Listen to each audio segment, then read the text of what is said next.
same sort of routine for everyone from Point Blank that's tuned in. You know, we'll open up for a Q&A. We're going to start off asking a few questions. We're speaking to Gary Kemp here. If you do know, then you understand what a track record and what a privilege it is to have him here come and speak to us and share, you know, share his knowledge, his background, his story. I mean, really an honor and a privilege. And someone that's actually got a genuine successful portfolio in the music where, you know, if we can hope to achieve that and we have students that achieve that, that's an absolute win. So it's a great pleasure to have him here ready to speak to us as well. I just want to shout out everyone on YouTube. What you understand what a track record and look, that's my thing doubling up. Let me just mute that. Sorry. The wonders of live stuff. Yeah, so I've got my YouTube viewers as well. Thanks to everyone on YouTube that's tuning in. I think at this point, I'm just going to put it on speaker view. And I'm just going to hand it over and say, hello, Gary. How's it going? Hey, good, good. Thanks for having me on. Yeah, man. Absolute pleasure to have you here. How you been? How's everything going? It's good. I obviously, the lockdown changed everything. You know, I'm not playing with Spandau Ballet at the moment, and we're taking another one of our hiatuses because we're always falling out. I mean, this is a trouble, you know. You're in a band. You're in a band. Yeah, you know, it's I'm reading the history, Gary, and I'm like, are they together? Is Tony with you? Is Tony not with you? Is he having a spat with him? What is going on? It's kind of hard to tell, but it's constant, man. But it's really, I think what it is, you know, you get together you don't even get together as friends when you're kids. You get together because he happens to be the guy who plays bass. He happens to be the guy who sings. He's got the leather jacket, you know, and so you come together and, you know, you all you think, live and breathe a band 24/7. That's all you do when you're young. All through my 20s, you know, I didn't have a family then. I just lived and breathed Spandau Ballet, writing songs for them and touring around the world with them. But it doesn't, as you get older, you know, other private lives start to come in and you get married and you have kids. And it's really hard to pretend you're that gang of kids again. So, you know, I think you've really got to have a really well-balanced respect for each other. But our band actually, unfortunately, at the end of the 80s, beginning of the 90s, had a massive sort of falling out. I mean, it's an interesting discussion. You know, I wrote all the songs for the band, and yeah, I want to hone in on that as well, because a lot of the students that we have will be very much interested in that creative process, the process of making music. Yeah, and I often think about the challenges of actually making music that someone else is gonna sing at times. Yeah, and other people have to bring their interpretation to what you're doing and the challenges that come. Well, I wasn't the singer in the band, so, you know, I was the songwriter, a bit like in The Who. Pete Townsend writes a song, Roger Daltrey sings, you know, and the same, you know, I suppose in Oasis it was the same, and it's the same in Spandau Ballet. But, you know, I think sometimes when you are the sole songwriter, there's a slight sense of imbalance that goes on, and let's face it, there's a little bit of that that's financial. And then there's a kind of growing pressure to allow other people to write songs, and that's fine. I wasn't stopping anyone from writing songs, but we just, you know, I think I got tired of pushing all my songs into the same box. We'd done sort of 10 years together, 14 including the school days, and I think, you know, I wanted to give it a rest for a while. You know, I probably wanted to do my own thing, and I went back into acting, which is where I started. And they did the film about the Cray twins.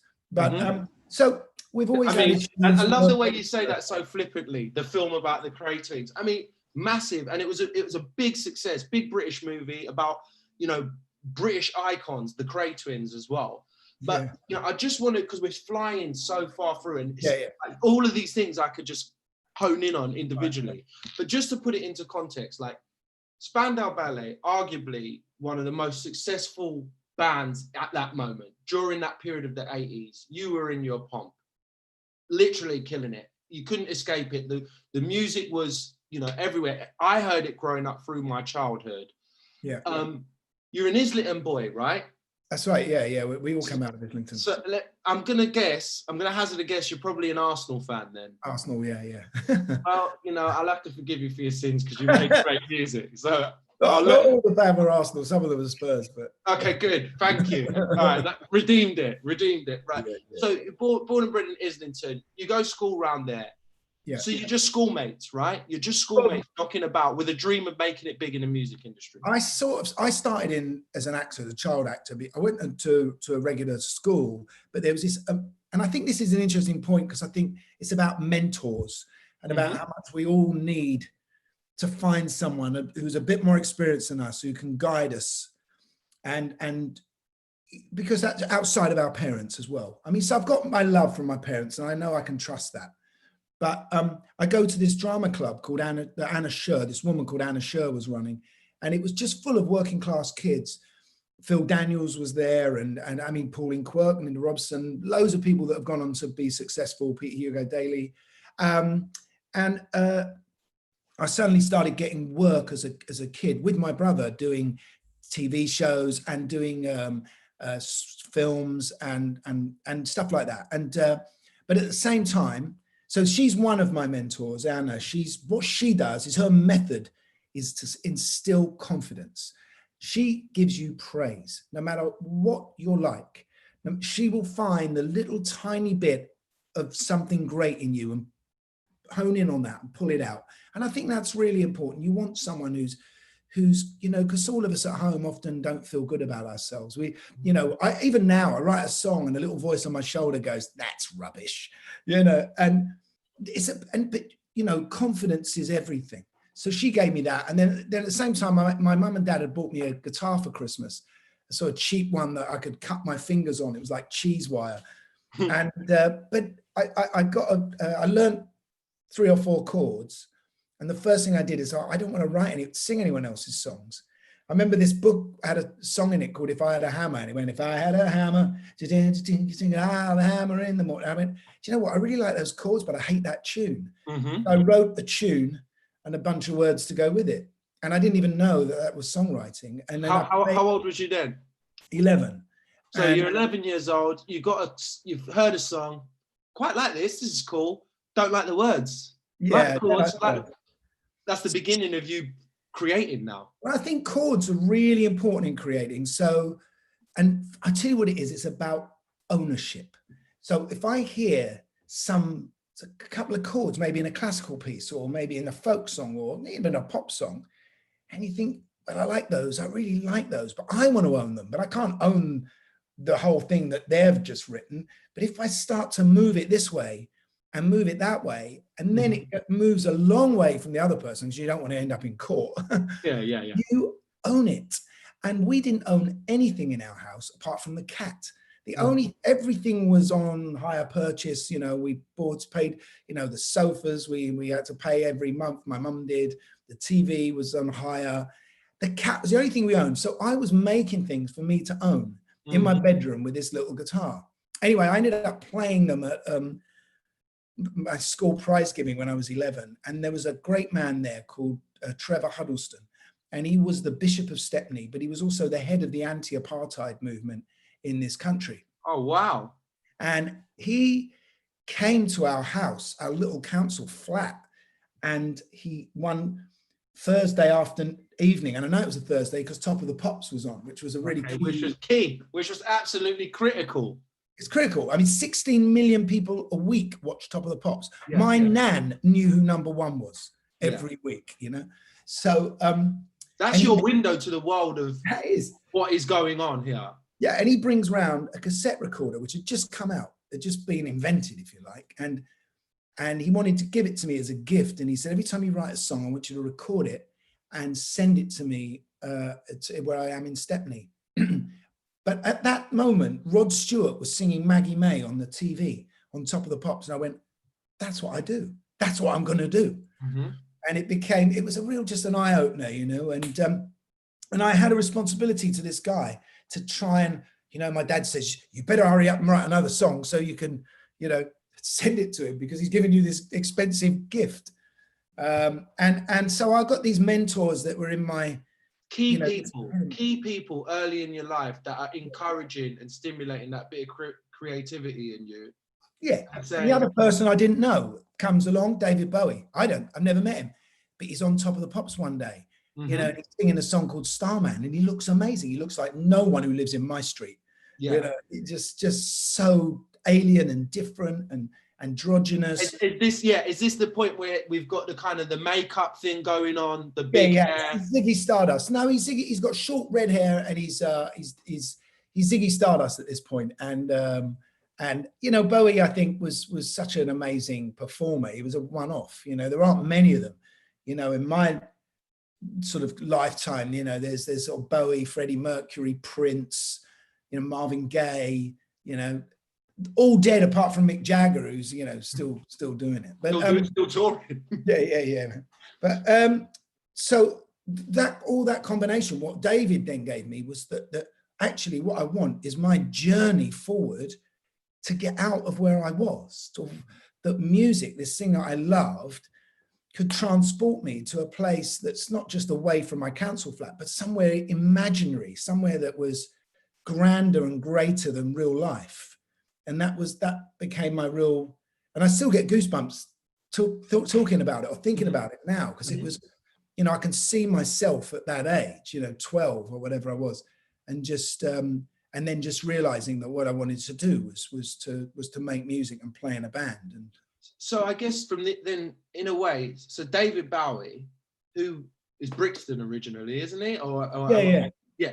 So the other side of London now has sort of tapped into this idea of this escapism, this kind of fantasy within music, and how far it can take you from your own setting. And has that really inspired you? I think what's interesting is bands at that time, you know, they dressed up. There was a whole glam rock thing. There was Roxy Music, Brian Ferry, and even with punk, it was still otherworldly. It was still people dressing up, looking mad. I think to differentiate, white rock music now doesn't really have that sense of another world, but rap does, you know. I mean, you know, when you see Stormzy doing Glastonbury, and it's like, man, this is like a superhuman. You know, and he acts like a superhuman. He's not acting like you know, Ed Sheeran, you know, who's playing down to the Boy Next Door thing. And I think that's where the scene is there now, you know, and that scene of wanting to take music to a higher place. You don't have to be like that. That's how I was. You can. That's what motivated and inspired you. Motivated me, because, you know, we were mundane, man. You know, we had a very ordinary but full of love house, and I honestly don't know what I would have done. My dad was a printer. My mum was a dinner lady. I don't know where I would have gone without music. My brother nearly went, because my brother played in the band too, Martin, you know, for anyone who doesn't know.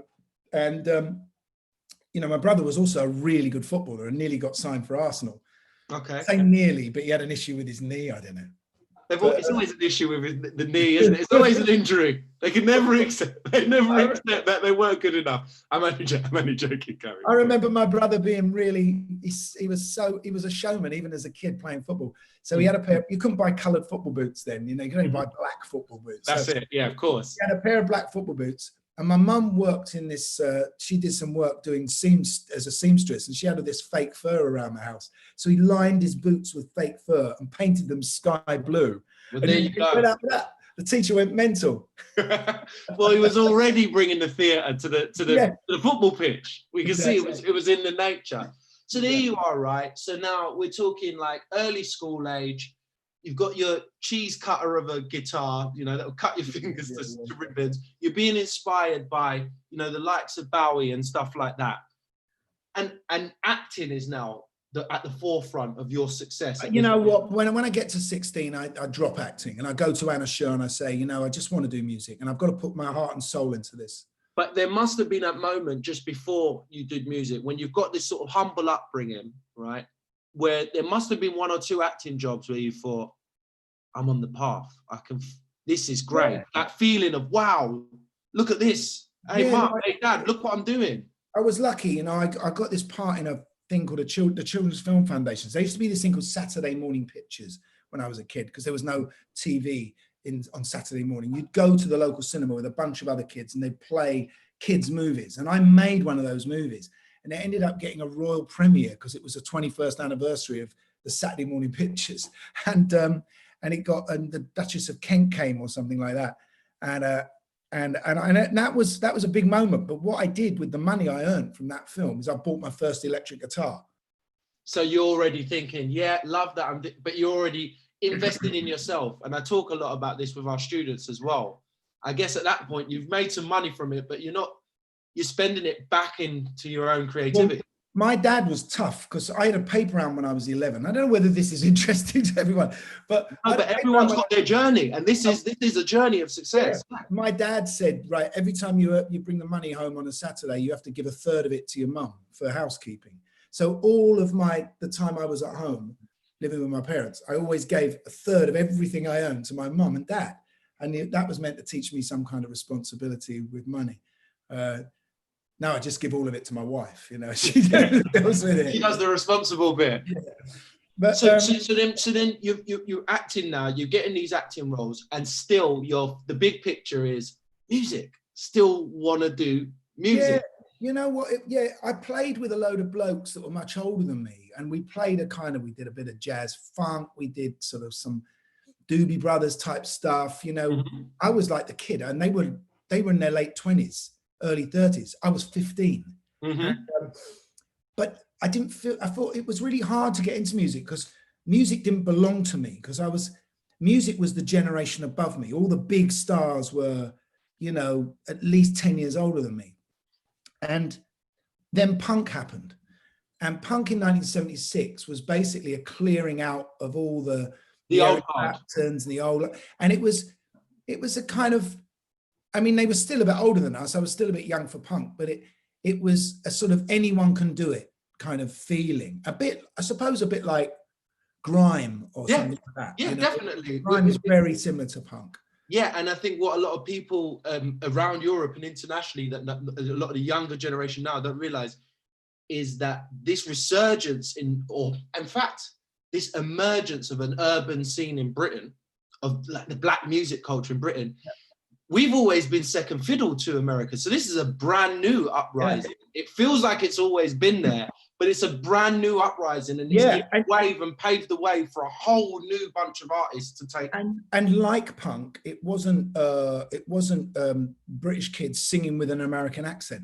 Yeah. This is British kids singing in their own accent about the things that concern them, that are very parochial to in their world, and street stories. That do you see parallels? Do you see? Well, I think with punk it was most certainly very similar, but it was very tough to sell that lyrically to America. I think to be an artist that can sell across the Atlantic, you have to have something much more universal. So it's always odd.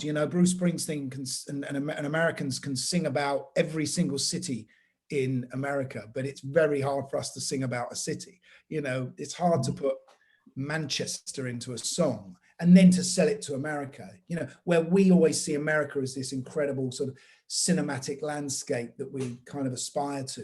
They don't look at us like that. But in saying that, they bought the Beatles, and the Beatles didn't sing with an American accent either. They sang with their own Liverpudlian accent right at the start. So they had faith in their own culture, their own local culture. And they're a really interesting piece of social history, the Beatles, because it could only have happened in Liverpool. So there, all rock music before then was American, and the Beatles were the first port that a boat coming from New York with vinyl on it would stop off at. So you could buy vinyl in Liverpool before anywhere else in the UK. UK. That's where it made it to first. And their manager run the local record shop, which they went to. So they were getting all this stuff, but they really did project their own culture so much into their music. And so I think sometimes it's also, as much as I talk about David Bowie and being other people, and it's also about being yourself. It's about thinking that what you have is a story worth telling.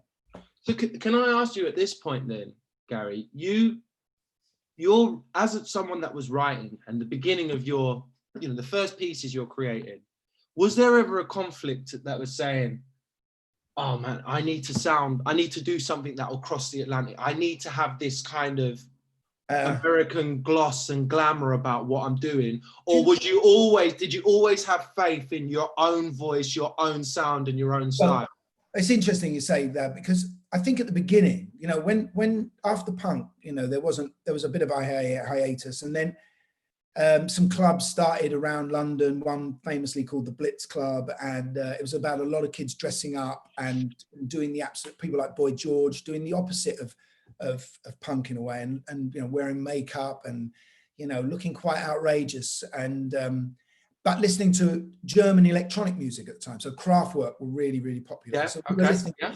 but things that Bowie had kind of validated, like Iggy Pop, and Bowie was doing electronica then as well, and the first synthesizers were happening. What are we talking here? Are we talking late 70s? 79. Yeah. Okay. So, I'd heard synthesizers on some prog rock records, on Stevie Wonder records, but when I heard Kraftwerk, this was amazing. This was 4 on the floor bass drum, and this just gorgeous, simple, rich tones that were coming out of their Moogs or whatever they were using. I mean, obviously Pink Floyd had some synthesizers on Dark Side of the Moon, but this was only the synthesizer. The synthesizer played a major role now. It wasn't just this backing sound or this little melody line. It was dominating the sound of the music. And it was so different from the big brash electric guitar of punk, But also the other big difference is there was that element of, I was a soul boy as well. I liked everything. I loved dancing in clubs as a soul boy, and to all the disco records that were coming out in the late 70s.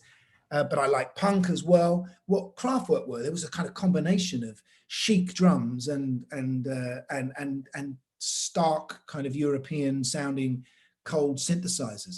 And I think that was probably what the sound of the Aces was in the end. It was like Kraftwerk, Bowie, punk, and funk. And that sort of jammed itself together, and with bands like ourselves and Duran Duran and things. But anyway, so synthesizer, I went straight out and bought, we all clubbed together with our band that started at school, which is pretty much the same band that ended up being called Spandau Ballet. And we went out and we bought a monophonic synthesizer. And I brought it home and I just started writing riffs on it, and then we'd go into rehearsals, and John would just say, our drummer, just play 4 on the floor, just keep it real dance grooves. And that ended up being our first album. And then when we went on to do our second album, we were still influenced by the British clubs, London club scene. And you were signed at this point, so you were we got signed. So what happened is, in this journey of how it works, we felt that we had this really good manager who's a mate of ours at school.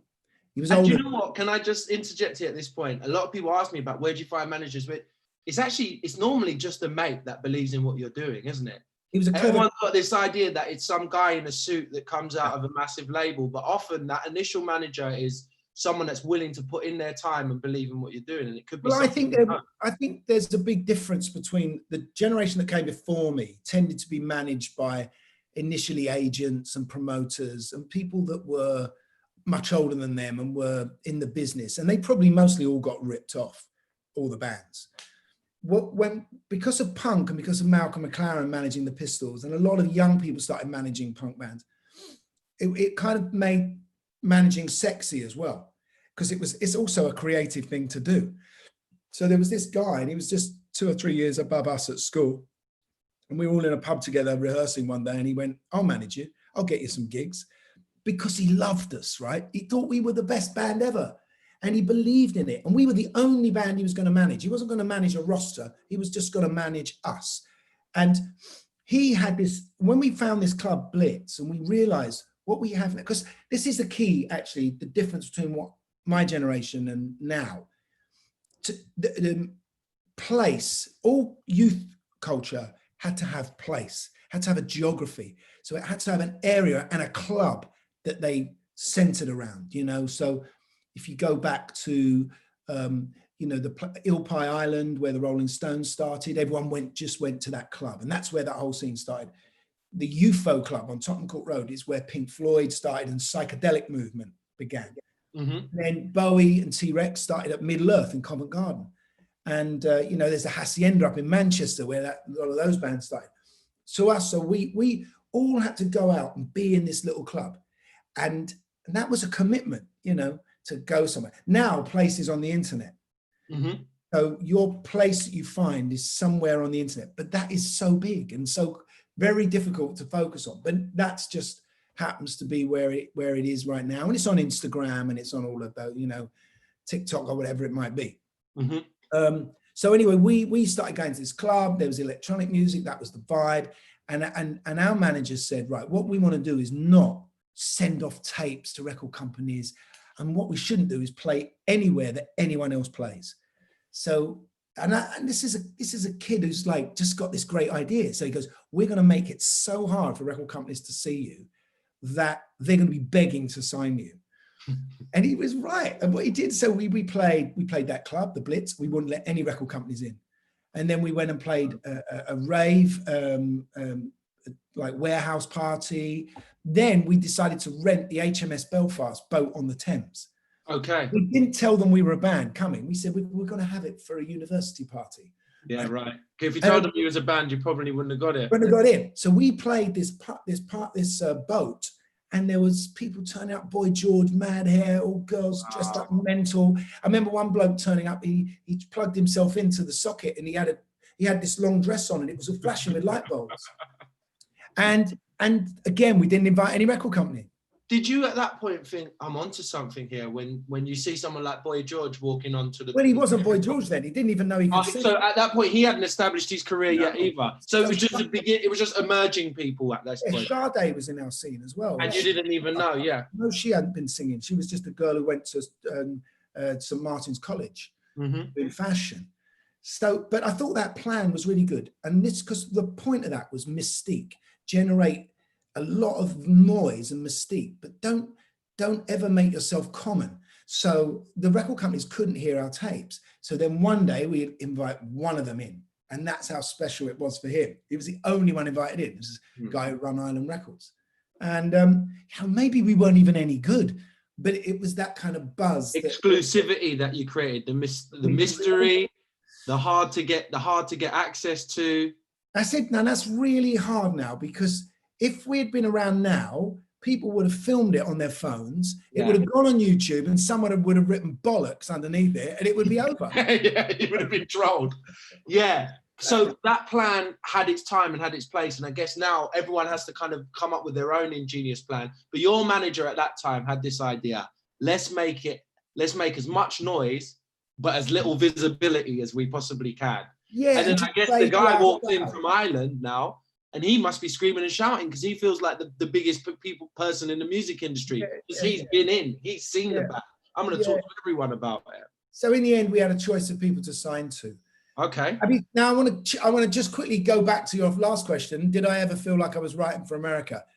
Well, listen, man, I love American music. You know, I mean, and I love singles. I'm not.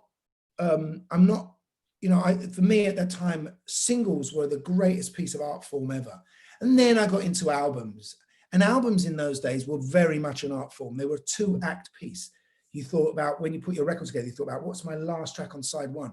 What's my first track on side 2, the beginning of the next act? What's my penultimate track before the closer, which has to be magnificent? Where now, I think when it went off of vinyl, it went onto CD, and then later when it went on to streaming, it's kind of just starts at the best track and ends up at the worst track. I think we're back. I don't think that's the way forward. I think making albums is still a piece of an art form that you can still make work on streaming as well. You know, where you spread the weight of your tracks. You don't just try and bunch it all up the front. You know. So you feel like having vinyl at that time made it a much more thought-driven process, because you got less space, haven't you? Basically, you've got less space to put less tracks, so you got to make them count.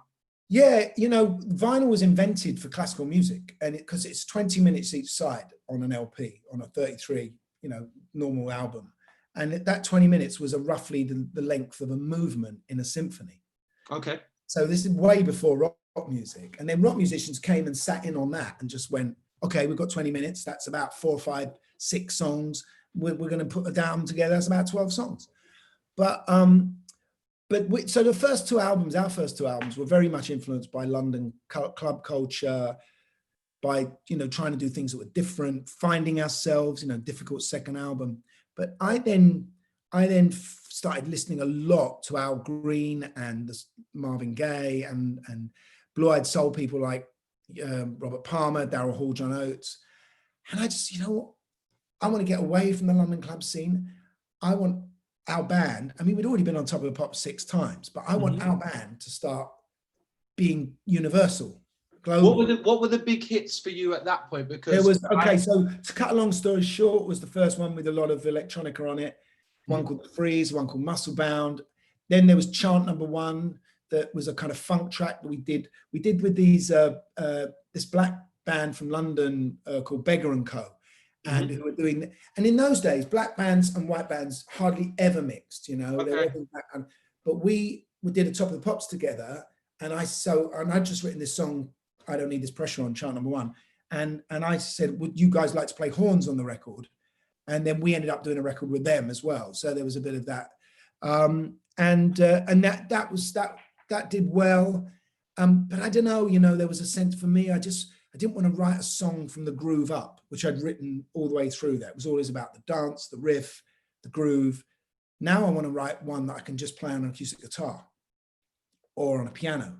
And then I started writing the album that was the True album, you know, and those songs, True and Gold, and which are the songs that really resonate with me. So that's our third album. Wow, they are massive songs. And they started getting played in America then. And okay, so that's when you crossed the Atlantic in terms of your success. Yeah, and True was a weird record because it happened with us on Chart Number 1 already. We went to New York to do some radios in New York, and we ended up doing Kiss FM, which is a black music only radio station. Okay. And I remember walking into there, and that they had a bit of a shock when they saw that we were just a bunch of white guys. What the hell's going on here? And then with the True album, True crossed over and got played on white radio, pop radio, and black radio. And to this day still does, you know. And we ended up doing a program called Soul Train, which of course, so honored to do. I think we were like the 4th white band ever to do it. I think is that where they do the walk down the thing? Yeah, and there's they were just the best dancing you've ever seen. Yeah, I love that.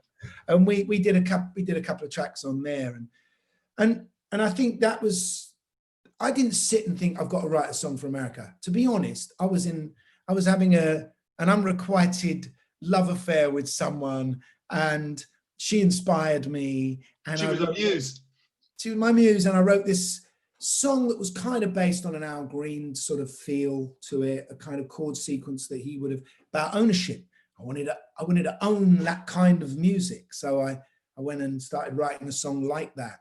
And I think it wasn't until we developed it in the studio vocally. I mean, what we normally did in those days is I would write a song on piano or guitar. I would bring it into the rehearsal space. I wouldn't make a demo. Mm-hmm. And lyrics as well? Lyrics at this point? Well, just... yeah, lyrics. Okay. And so I could sit and sing it to you, right? Mm-hmm. But then I would play it to the band, and I'd have some idea about how the drums would go.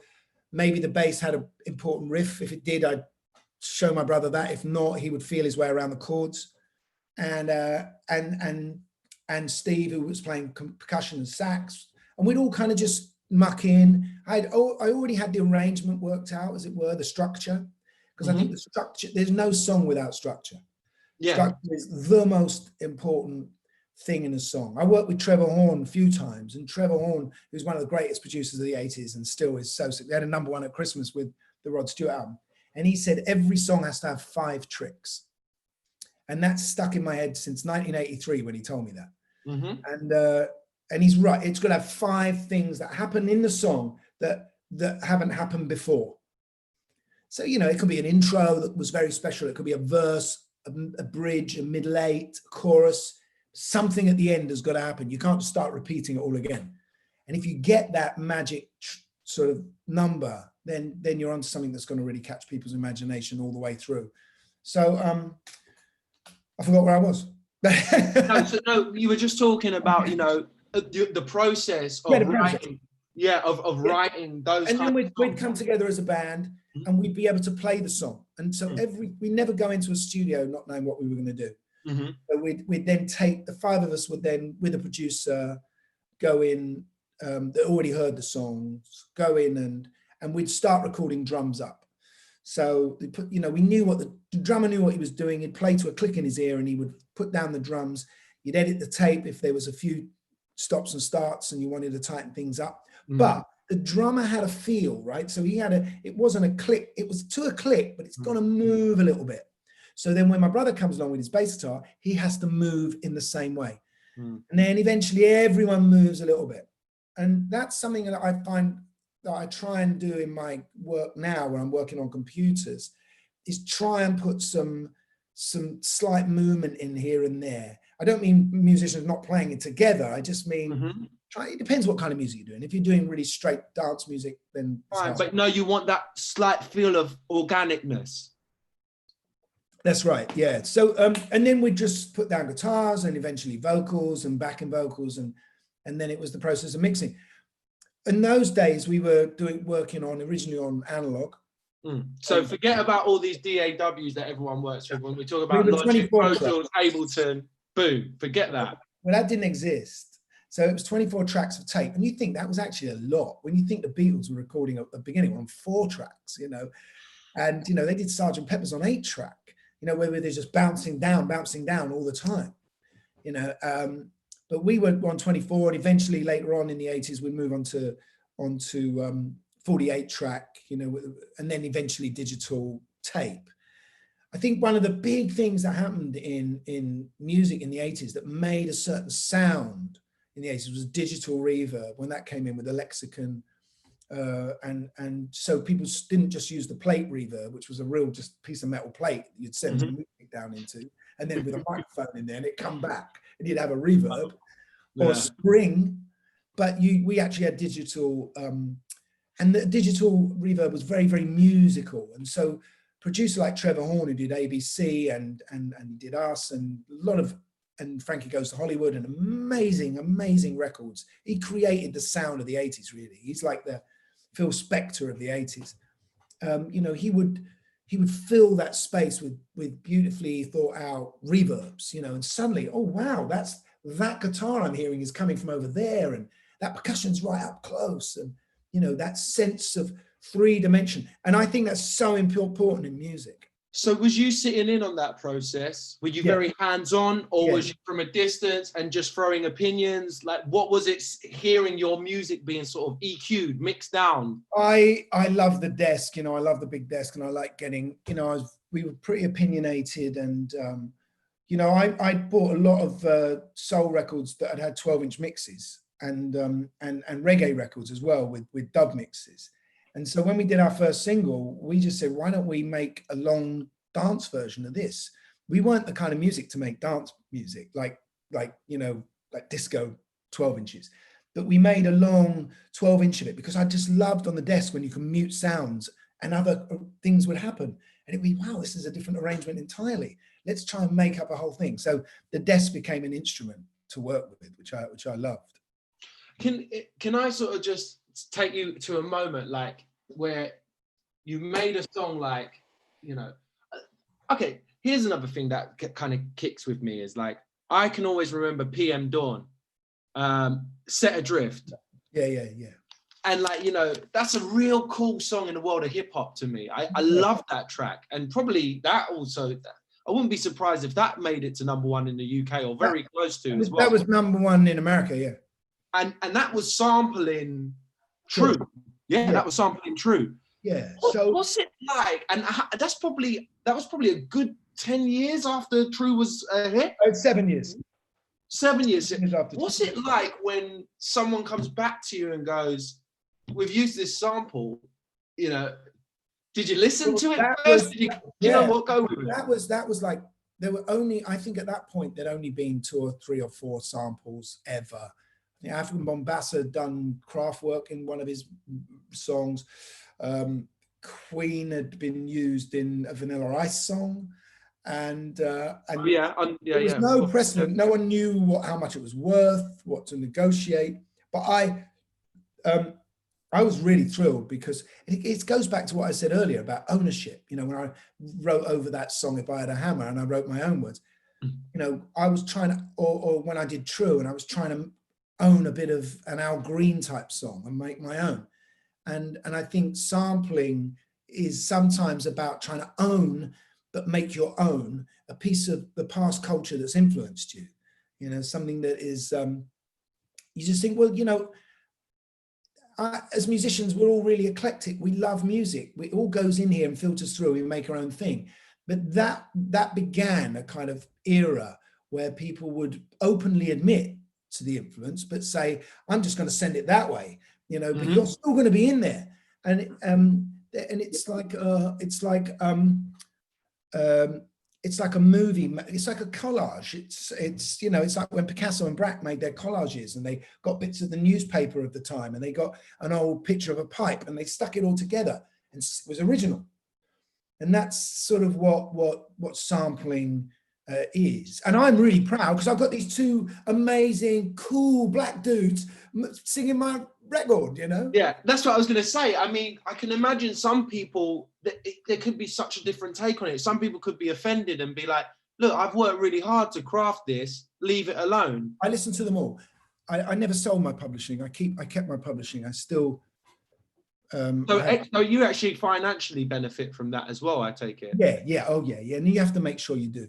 But still, on the artistic side, I'm sure that there's still a pride. It sounds to me that there's a pride in hearing it. Yeah. No, I get sent whatever gets sampled and the songs that people want to do, and I get sent them in advance. And I have a veto if I want. So if it's some really awful, you know, people just, you know, comedy almost, you know, disrespectful, man, you know, I won't do it. It's so bad, it's disrespectful. Usually, you know, I think if someone is, you know, trying to make music and that's their leverage, you know, that's their lever, that's their thing that's going to push their song somewhere else, take them somewhere else, and they're still being influenced by something that was done 30 years ago, then I'm more than proud and honored to let them do it. And you know, those kind of things, you normally fix your price depending on who they are. You know, I mean, R. Kelly used True once, you know. Okay. Lloyd used True, Wow. and they paid quite a high price. Black Eyed Peas did it. Wow. But actually Black Eyed Peas just did a straight cover version. But if a band starting out comes along, you know, you don't get them to spend money on it. You know, you're more than willing just to cut a deal with them, you know, and let them take it away, you know. So I think there's you just, you know, you cut your cloth depending on what that is. But no, I just think it's an honor to have to sort of get out there, and some people don't even know who made that record. They don't even know it was Spandau Ballet, you know. They don't even know the story. They just know that it's been there in their life for so many years. It's like a piece of folk music. And when you write stuff, Gary, and you say to your brother, sing that, are there ever times when you're like, you know, you've written this, I've got this vision, and you guys are absolutely butchering it. It does not sound like what... I mean, the only... Or does it always translate well? No, the only person ever... You know, Tony Hadley was a singer of Spandau, so the only person I ever gave... You know, I was constantly writing songs for Tony at that period, and maybe that was why I wanted to get away towards the end of it, because sometimes, you know, I wanted to make my own record and stuff like that. Write lyrics that I felt were more personal to me. So if you're writing for someone else, it's very hard to be really personal in your lyrics. And I remember writing a song called Through the Barricades and really struggled to give it to Tony to sing.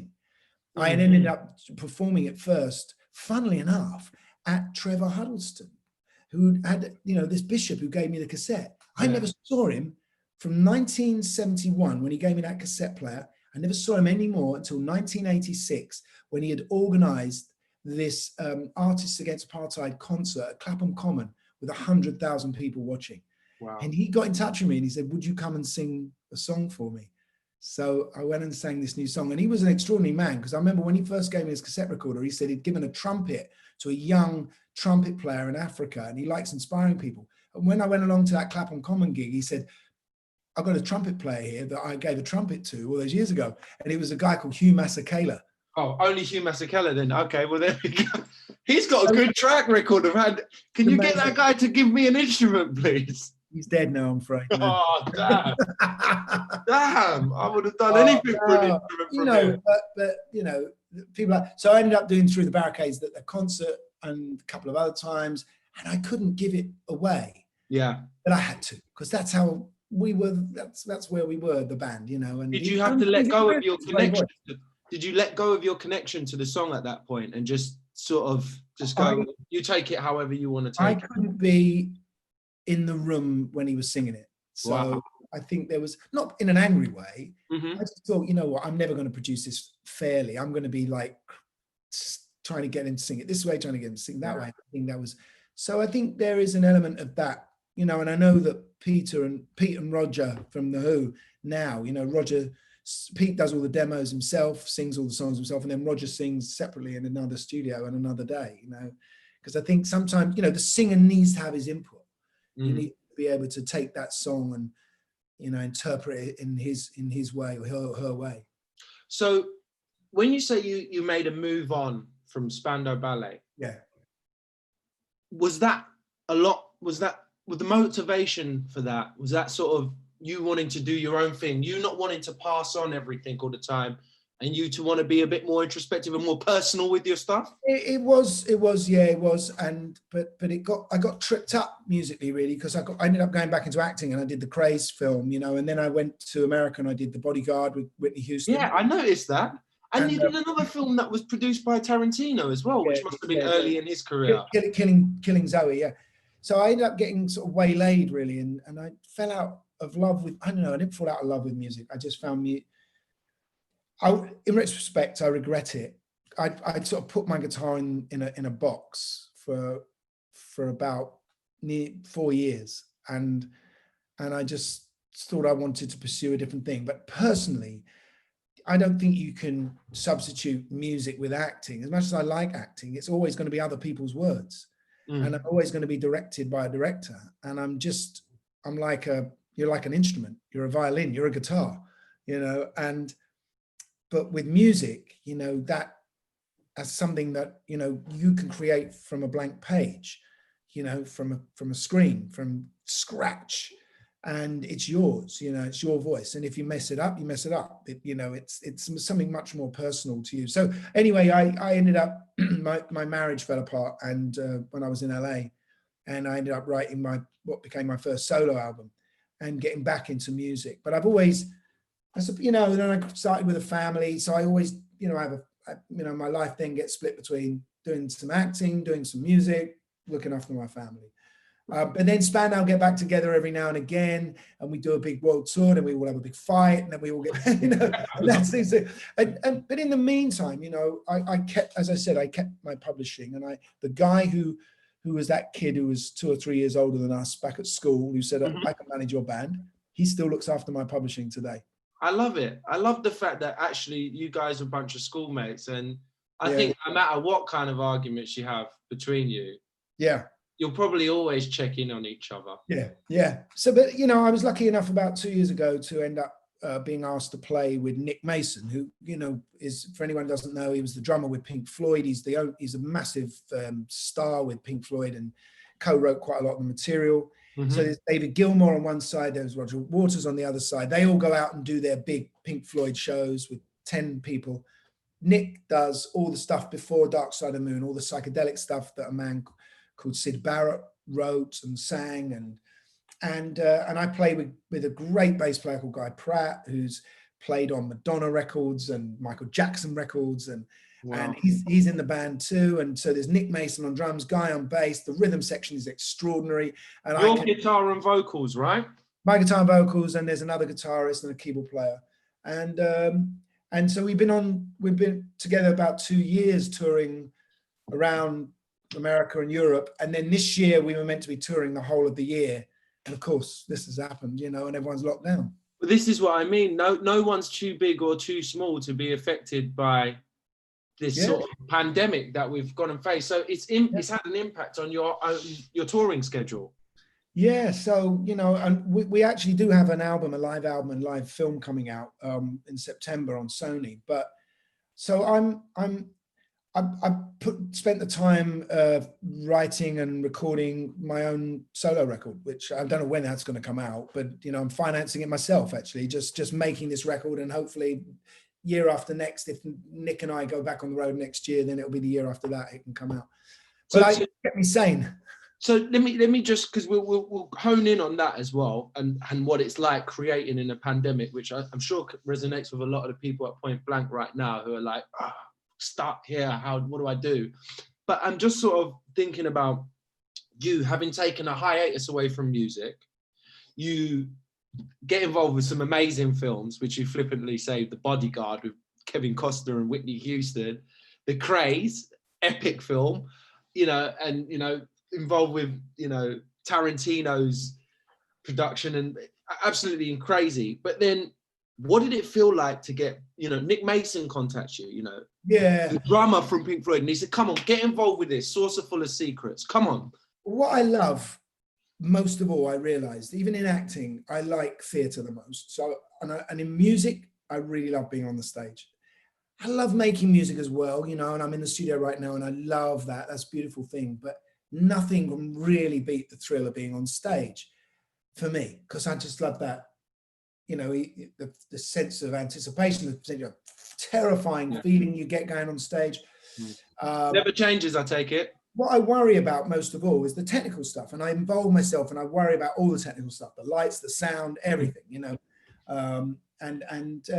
but that feeling, of interaction with other humans, which was what we miss so much, all of us at the moment, is really beautiful. And it's funny because I've tried to have to substitute that. I have to say, Nick gave me confidence to do my own record again now, because it showed me I could sing, I can play guitar, all those things I need to be reminded of and have faith in myself of, because we're all so critical of ourselves all the time.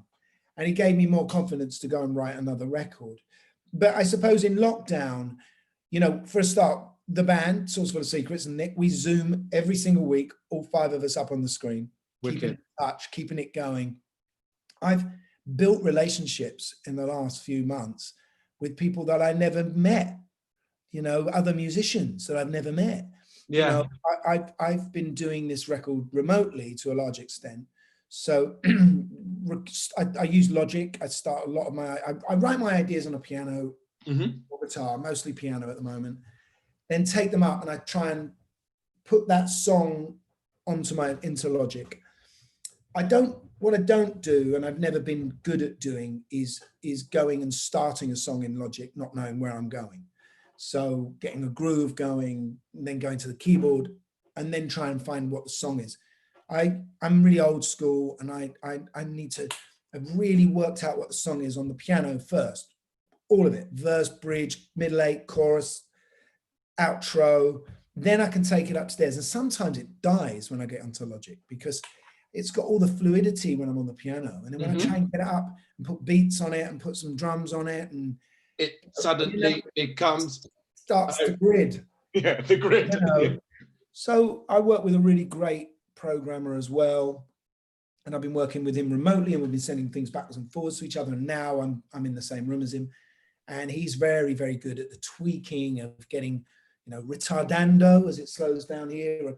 Not all the songs are like that. But as I say, the danger of where we are with Logic now is, in the old days, I would just have this song and there'll be a bass player, a drummer, a singer, and a percussionist, sax player, and a guitarist. That was all the instrumentation, and then a keyboard. That's all the instrumentation there was. Now there's so many choices. You could spend 2 hours just deliberating over whether to use one sound over the next. But what I think you have to do is get it down quickly. Get the structure down quickly. Get up on my top of my Logic. I have, I put intro, verse 2, bridge, chorus. Get it all down, know where it all is, and then just try and get one version of it down, because you can always strip that away. And then I like to use different things. So sometimes I'll be using program fake drums. Other times I'll do my program drums exactly like real drums. But then I've found some great drummers. I've been working with Jed Lynch, who works with Peter Gabriel, and a guy called Ash Sohn, who works with Trevor Horn. And I've been getting my stuff over to them. Then I look at them, we look at each other on FaceTime, on Zoom, we have a chat. Then they know roughly what I want because that's all programmed in. And I say, look, follow some of those licks, but give me your own stuff as well, you know? And then it all comes back, and then we mix it down. And I've done the same. Today I had this great girl called Lily Karasik, who's done some trumpet for me. She plays with George Ezra, and she's just done a beautiful trumpet for me. And I just found by Googling around on Instagram, actually, via Jacob Collier, who's an amazing young artist. And he's a jazzer, he's part of the whole jazz scene, and he had a trumpet player that he was using, and there she was. And so got in touch. So you're using the social media, you're just through internet. So rather than sort of being stuck entirely in your own world, you're using all these mediums, the conferencing tools like Zoom, Facebook to collaborate. You're out on Instagram asking people, wow, there's so many great young people. So she's only like in her early 20s and just come out of jazz school, and you know, I'd rather try someone like that than go to one of the old guys that have been doing it for years and years, because I just think, you know, it's a great opportunity, and they're going to have other ideas. And are you enjoying this process, Gary, of like love it? I love it. I want to get doing something independently, just putting out music, not thinking about. I take it you're not thinking about the massive grand scheme of the big release at the moment, but you're just thinking, let me just create. I'm only in the creative bit. But now I'm gonna, because I finance this myself so far, don't have a record label, but I'm kind of with Sony, but I can move around. And then I'm putting 10 tracks in order, and then I'm going to start to just approach some labels and talk to people, because eventually I want to boost them up, put some strings on and stuff like that. And it'll be really nice to have a label and a vision of where it's going. But what I'm doing right now, which I'm really enjoying, is putting those 10 tracks in the best order I can, you know. Mm-hmm. That's an art form in itself, you know, ordering up the playlist, the order of which it goes. So I keep putting it into iTunes, and I just keep jumbling it around and playing it in my car, and now this one goes better first, or you know. It's like writing the movie, I guess. It's creating that soundscape. Yeah, you know, a movie has 3 acts. A song has got a story. You know, a song is more like a snapshot than often a story. It's very hard to call a song, to write a song that is a proper beginning, middle, and end story. It's a snapshot of an emotion. But it really, for me, you know, the real key things in a song is a great title and you know an angle where the lyrics are, you know, it's not like anything else. I've got a question from one of our people that are in the little gallery with us now.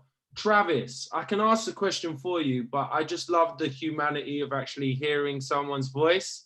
Travis, are you with us? Can you unmute your mic for a minute, Travis? Or are we too nervous? All right, he's not going to unmute. Okay, I'll ask it for him then. Travis said, can you give us any tips or hacks for good songwriting? And there was some amongst what you were saying already, to be honest, Gary, but if you had to pass on one sort of hint. Yeah, I think listen to great songs, listen to classics, go and analyze some great old classics of, you know, whatever era it might be, because there's a reason that they are classics and they've become hits. And they've got all the tricks inside there. They've got the map, you know, that's there's bound to be a really interesting introduction. There's bound to be something where the song just opens up and goes in to itself. So dynamics is really important in a song.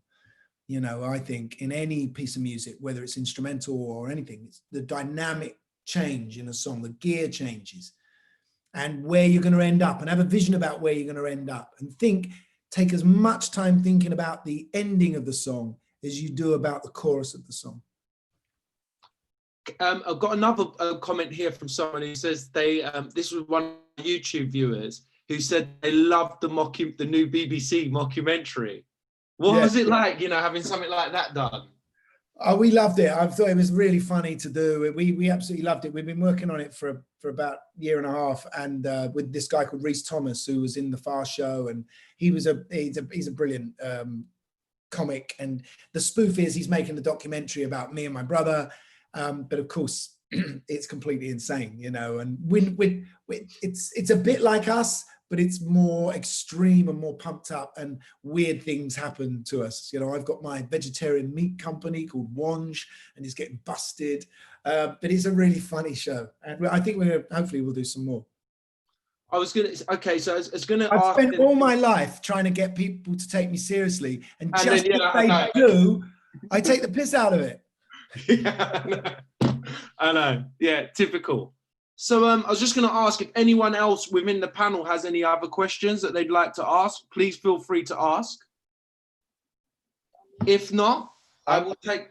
Yeah, go, Joe. Go with it, mate. Yeah. Hi, Gary. You talked about producers, and obviously when you're a band and you go into a studio for the first time, there's a producer there. Have you ever kind of had a kind of friction with a particular producer? Maybe because they want to move you in a direction as a band you don't want to go, or anything like that? Or... Yeah, we have. Yeah, I mean, I can remember a key one in the old days was when we very first worked with Trevor Horn.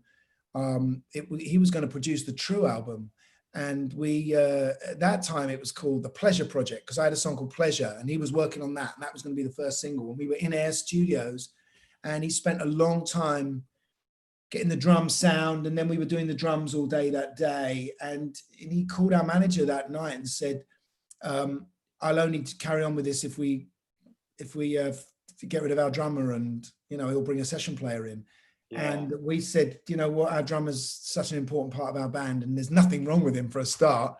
And we moved on. So we actually left Trevor at that point and ended up being produced by Swain and Jolly on that album. Yeah, you know, I'm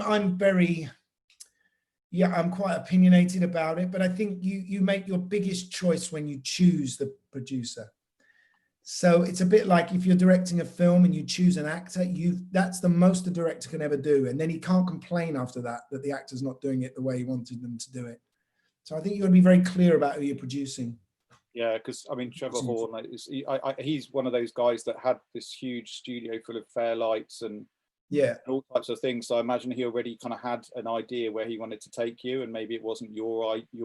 Yeah, and we came back and we worked with him again, actually, years and years later. So and I had a great experience working with him. But I think by then we were a mature band, you know. Yeah. Okay. Thanks. Are you a producer as well? Yeah, I am. Yeah, I mean, I make electronic music, but you know, so I know all the major producers of the past and what they did, and I work with samples a lot. But also I've worked with live musicians in the past, and sometimes your approach to making music as an electronic musician is very different to the way they play live, so it sometimes creates a tension. Yeah. Nice to meet you. Yeah, nice to meet you too. Great question, by the way, Joe. Thanks very much for that. That's all right. If anyone else has any questions, please feel free to ask. I'm always hesitant to wrap up before I've given everyone the chance to speak. Fantastic question there from Joe. Really appreciate it. If we've managed to cover all our bases in that case, I guess all that remains to be said is just how much gratitude I have for your time, Gary. It was such a pleasure speaking to you. No, all you guys, thank you for having me on. Thanks, TJ. It's been great, man, and this is just golden footage and great opportunity to hear, you know, from someone that's had massive success, you know, achieved great things, #1 songwriter. You know, it's a pleasure, and it really enjoyed the conversation. Thanks so much for your time, Gary. Pleasure to do it. I hope when the dust settles and when this whole pandemic ends, you can actually meet some of our students in person and come down and talk about the songwriting process as well. 100%. 100%. I'd love that. I'd love that. It will happen. All right, man. All the best. Well, thanks, Gary. I'll speak to you on the other side with the email and stuff like that. But thank you so much for your time. That was amazing. Thank you. Bye-bye. Thanks, everyone, for attending. Cheers.